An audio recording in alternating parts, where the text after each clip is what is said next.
Channel पर। Friends, आज की इस वीडियो में 34 साइज़ का बैक नेक डिज़ाइन मैं आप लोगों के साथ शेयर करूंगी। तो बहुत ही सिंपल और इजी नेक डिज़ाइन है ये। इस डिज़ाइन को आप डीप नेक पर भी बना सकते हैं और बोट नेक पर भी बना सकते हैं। मैं इसे बोट नेक पर ही बना रही हूँ। तो सबसे पहले अस्तर के कपड़े को हम इस तरीके से फोल्ड करके रख लेंगे। इस डिज़ाइन को बनाने के लिए आप अपने साइज़ के अकॉर्डिंग मेजरमेंट लीजिएगा। मैं यहाँ पर 34 साइज़ का बैक पार्ट का कटिंग कर रही हूँ। सबसे पहले एक लाइन ड्रॉ करके नीचे से कपड़े को सीधा कर लेंगे। अब हमें टोटल लेंथ लेनी है, तो जितनी भी लेंथ आप तैयार रखना चाहते हैं उसमें 1 इंच मार्जिन का प्लस करके लीजिएगा। टोटल लंबाई मैंने रखी है 14.5 इंच। 13.5 लेंथ मुझे तैयार रखनी है। और बोट नेक के अकॉर्डिंग शोल्डर और आर्म होल लेंगे हम 7 इंच। शोल्डर और आर्म होल का मेजरमेंट 7 इंच लिया है। इस तरीके से मैंने यहाँ पर आर्म होल की लाइन बना ली है। अब हमें चेस्ट का चौथा भाग लेना है 8.5 इंच और 1.5 इंच में एक्स्ट्रा रख रही हूँ मार्जिन के लिए। मार्जिन आप 2 इंच का भी ले सकते हैं। कमर का मेजरमेंट लेंगे। कमर है 28 इंच, उसका 4th पार्ट होगा 7 इंच। 1.5 इंच एक्स्ट्रा मार्जिन और 1 इंच एक्स्ट्रा और लिया है कमर की प्लेट्स के लिए। मार्किंग मैंने यहाँ पर कंप्लीट कर ली है और बोट नेक में हम 1 इंच पर देते हैं आर्म होल की गोलाई। इसमें हमें 1/2 इंच शोल्डर को डाउन भी रखना है इस तरीके से। तो मार्किंग मैंने यहाँ पर कंप्लीट कर ली है। अब हम कर लेते हैं इसे कट और इसे हमने मेन कपड़े पर रखते हुए इसकी कटिंग कर लेनी है। ये देखिए मेरा मेन फैब्रिक है, इसे हमने इस तरीके से रखना है और कटिंग करना है यहाँ पर। अब हमें गले का मेज़रमेंट लेना है। तो गले की जो चौड़ाई है वो रखूँगी मैं इसमें 4 इंच। अगर आप कम ब्रॉड पहनते हैं तो 3.5 इंच भी आप ले सकते हैं। बोट नेक के अकॉर्डिंग नेक की चौड़ाई रखी है 4 इंच। गले की टोटल लंबाई नापेंगे। टोटल लंबाई मैं रख रही हूँ यहाँ पर 9 इंच। आप अपने हिसाब से कम ज़्यादा करके ले सकते हैं। तो इस तरीके से 9 इंच पर मैंने एक चौकोर बॉक्स बना दिया है। इसके बाद हमें यहाँ पर हल्का वी शेप देना है इस तरीके से। ये देखिए यहाँ पर वी शेप दे देंगे इस तरीके से और इसे कट करेंगे। अब लेना है हमें पेपर पेस्टिंग। पेपर पेस्टिंग को डबल फोल्ड करते हुए नीचे की तरफ रख लेंगे और यहाँ पर गले के हिसाब से एज इट इज़ मार्किंग कर देंगे। ये देखिए पेपर पेस्टिंग में आपको बता दूँ, टोटल लेंथ में जितना आपका ब्लाउज़ है उतना ही रखना है आपको। जितने आपकी ब्लाउज़ की लंबाई है उतना ही बड़ा आपको पेपर पेस्टिंग लेना है, क्योंकि हमें इसे नीचे तक अटैच करना है। तो पेपर पेस्टिंग को मैंने एक्स्ट्रा फैब्रिक के साथ रख लिया है। इसके बाद हमें मेन कपड़ा और अस्तर के कपड़े को साथ में अटैच करना है। तो इस तरीके से अच्छे से रख लीजिएगा। उसके बाद पिन लगा लें। इसके बाद हमें यहाँ पर स्टिचिंग करनी है। तो सबसे पहले हम नेक के ऊपर सिलाई लगाएंगे अच्छे से फिनिशिंग के साथ। अब हमने बाहर की तरफ से इस पर सिलाई लगानी है इस तरीके से। ये देखिए अच्छे से हम हाथों से फिनिशिंग करते जाएंगे और सिलाई लगाते जाएंगे। ये देखिए इस तरीके से फिनिशिंग के साथ हमने सिलाई लगा लेनी है। और अब हमने यहाँ पर कटिंग करनी है। तो जितना भी एक्स्ट्रा फैब्रिक होता है उसे आपको कटिंग कर देना है। अस्तर के बराबर से इसे कर लेना है।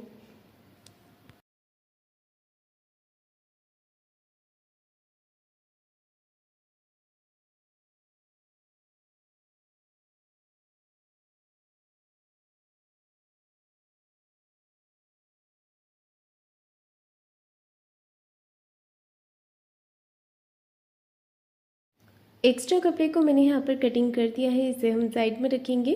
और अब मैं यहाँ पर नेक को तैयार कर रही हूँ। तो मेरे पास फैब्रिक यहाँ कम था, मैंने 2 कपड़ों को साथ में अटैच कर दिया है गले को बनाने के लिए। अब हमें पेपर पेस्टिंग लेना है।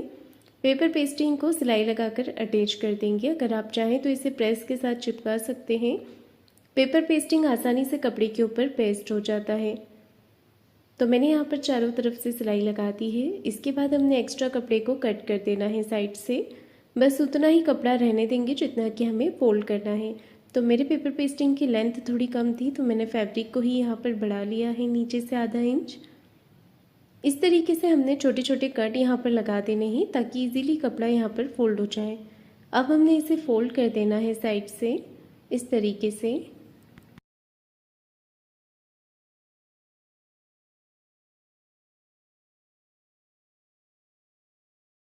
तो ये देखिए गले का जो पैटर्न है हमारा वो रेडी हो गया है। अब इसे ब्लाउज़ पर अटैच कर देते हैं। तो सेंटर से बिल्कुल बराबर रखिएगा इस तरीके से। जब हम ऊपर से इसे अटैच करते हैं, नीचे की तरफ जब पेपर पेस्टिंग को रखते हैं तो आप चेक करें कि ये दोनों तरफ से बराबर है या नहीं, उसके बाद ही पिन के साथ इसे अटैच करें। तो सेंटर से नीचे की तरफ मैंने भी चेक कर लिया है कि ये बराबर है या नहीं, और चॉक से सेंटर में एक लाइन ड्रॉ करेंगे इस तरीके से, क्योंकि हमें इसे पूरा नीचे तक स्टिच करना है। अब एक पैर का मार्जिन कवर करते हुए अच्छे से फिनिशिंग के साथ हमने यहाँ पर सिलाई लगानी है। ये देखिए इस तरीके से यहाँ पर सिलाई लगाकर हम इसे कंप्लीट करेंगे। तो सिलाई मैंने यहाँ पर लगा ली है नीचे तक। इसके बाद हमने एक्स्ट्रा फैब्रिक को कट करना है। गले के यहाँ से सबसे पहले इसे निकाल देंगे कटिंग करके, और बीच में जो हमने सिलाई लगाई है, सिलाई के बीचों बीच इसे कट करना है। तो सिलाई भी आप उसी तरीके से लगाइएगा कि बीच में थोड़ा सा गैप रहे कटिंग करने के लिए, और जब हम इसे कट करें तो हमारी सिलाई खुले ना, उस तरीके से ध्यान में रखते हुए सिलाई को लगाइएगा। इसके बाद हमने अंदर की तरफ इसे फोल्ड कर देना है, और जो नीचे वाला कॉर्नर रहेगा गले के नीचे उसे निकाल लीजिएगा। इसके बाद एक पैर का मार्जिन कवर करते हुए इसे सिलाई लगाएंगे। अच्छे से हाथों से फिनिशिंग दे देंगे। दूसरे पार्ट को भी हमें इसी तरीके से सिलाई लगाते हुए पलट लेना है। पलटने से पहले इस तरीके से कट ज़रूर लगाइएगा, और अब हमने इसे पलट के सीधा कर लेना है।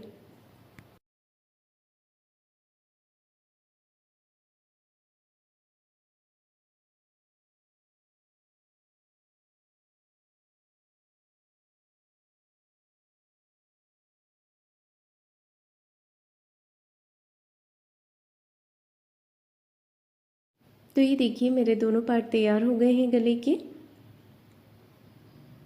जहाँ से भी आपको नीचे की तरफ एक्स्ट्रा फैब्रिक दिखे उसे हमने कटिंग कर देना है। एक बार बराबर करके चेक कर लीजिएगा। और इस तरीके से दोनों पार्ट रेडी करने के बाद मैं यहाँ पर पोटली बटन्स बना रही हूँ। तो ये मैंने ये देखिए इस तरीके का पेपर आता है, इसे स्पंज भी कहते हैं। तो ये जो मैंने स्पंज लिया है ये आपको टेलरिंग शॉप पर भी मिल जाएगा, और मेरे पास ये जो है ये हमारे जब साड़ी लेकर आते हैं हम, कई बार साड़ियों के साथ भी ये आता है, फॉर्म भी कहते हैं इसे। तो उससे मैंने पोटली बटन्स बनाए हैं जो बहुत ही अच्छे बने हैं। तो आप चाहें तो थर्माकोल का बनाकर भी ले सकते हैं, या कपड़े को छोटा छोटा कट करके उसका भी पोटली बटन्स आप बना सकते हैं, और कॉटन का भी बन जाता है। मेरे पास ये रखा हुआ था तो मैंने इसी का ही बना लिया है पोटली बटन्स। और देखिए काफ़ी सारे मैंने बना कर रखे हुए हैं, क्योंकि नीचे भी लगाना है हमें और ऊपर की तरफ भी लगाना है। तो एक तरफ तो मैंने पट्टी अटैच कर दिया है, अब दूसरी तरफ से पट्टी को इसके ऊपर रखेंगे और पोटली बटन्स को इसके अंदर अटैच कर देंगे। आप चाहें तो एकदम पास पास में भी लगा सकते हैं, और पोटली बटन का जो साइज़ है वो आप अपनी पसंद से छोटा बड़ा करके बना सकते हैं। ये देखिए मैं थोड़ा थोड़ा गैप देते हुए इन्हें अटैच कर रही हूँ। तो बिल्कुल आराम से नीचे की तरफ से इन्हें लगाना है हमें। इन्हें लगाने के लिए, पोटली बटन्स को लगाने के लिए मैंने अपनी मशीन का जो फुट है वो चेंज किया था। वन साइड वाला जो फुट होता है वो लगाया हुआ है मैंने, उसी से ही बटन्स अटैच करने हैं। अगर आपके पास नहीं होता है तो आप अपने नॉर्मल मशीन से भी कर सकते हैं। थोड़ा सा प्रॉब्लम आता है पर हो जाता है उससे भी अटैच। अब देखिए मैंने यहाँ पर एक पट्टी ली है ऊपर नेक पे लगाने के लिए। पट्टी की चौड़ाई रखी है मैंने 3.5 इंच की, और इसे मेन फैब्रिक के साथ मैंने अटैच कर दिया है। एक तरफ से इसे फोल्ड कर दिया है। अब इस पट्टी के नीचे हमने पोटली बटन्स अटैच करने हैं थोड़ी थोड़ी दूरी पर। ये देखिए इस तरीके से बिल्कुल आराम से हमने कॉर्नर की सिलाई लगाते जाना है, या एक पैर का मार्जिन कवर करते हुए सिलाई लगाते जाएं, और इन्हें पूरा पट्टी पे कवर कर देंगे। ये पट्टी हमने ऊपर नेक पे लगानी है।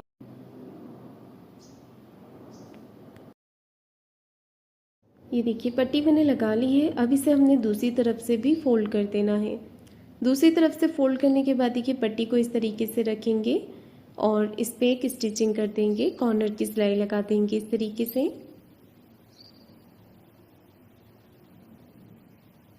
इसके बाद देखिए पट्टी हमारी तैयार हो गई है, इस तरीके से आ जाएगी ये। और ये जो हमने बैक पार्ट तैयार किया था वहाँ पर ये पोटली बटन्स के जो एक्स्ट्रा फैब्रिक हैं उन्हें मैंने कट कर दिया है। तो इसे बाद में आप कट कर लें। अब देखिए ये पट्टी को आप जितना भी ऊपर से लगाना चाहते हैं उतना रखते हुए इसे आप पिन के साथ अटैच कर लें। तो मैं यहाँ पर इस पर एक कॉर्नर की सिलाई और लगा रही हूँ। सिलाई लगाने के बाद हमने इसे इस तरीके से बीचों बीच रख लेना है। ऊपर से लगभग मैंने 1 से 1.5 इंच का गैप छोड़ा हुआ है और फिर इस पट्टी को रखा है। आप चाहे तो थोड़ा और नीचे करके इसे लगा सकते हैं और इस तरीके से दोनों तरफ से पहले पिन के साथ इसे अटैच कर लें, फिर सिलाई लगाकर आप इसे पक्का कर लें। ये देखिए, तो ये पट्टी मैंने अच्छे से यहाँ पर अटैच कर दी है। इसके बाद हमने सेंटर से कपड़े को फोल्ड करना है और 4 इंच की लंबाई में प्लिट्स लगा देनी है। 4 इंच की लेंथ रखी है मैंने प्लिट्स की और अब मैं लगा रही हूँ नीचे की तरफ कमर पट्टी। कमर पट्टी की चौड़ाई लगभग मैंने 1.5 इंच की लिया है और इसे एक तरफ से फोल्ड कर लिया है। अब हमने देखिए यहाँ पर नीचे से आधा इंच का मार्जिन कवर करते हुए कमर पट्टी को अटैच करना है। एक सिलाई पट्टी को इस तरफ करते हुए पट्टी के ऊपर लगा लेंगे। अब हमने कमर पट्टी को अंदर की तरफ फोल्ड कर देना है। तो इसी के साथ ये जो नेक डिज़ाइन है वो बन के कम्प्लीट हो गया है। तो फ्रेंड्स, आपको आज का मेरा ये डिज़ाइन कैसा लगा है मुझे कमेंट करके ज़रूर बताइएगा। वीडियो को लाइक शेयर ज़रूर कीजिएगा और चैनल को सब्सक्राइब ज़रूर करें। धन्यवाद।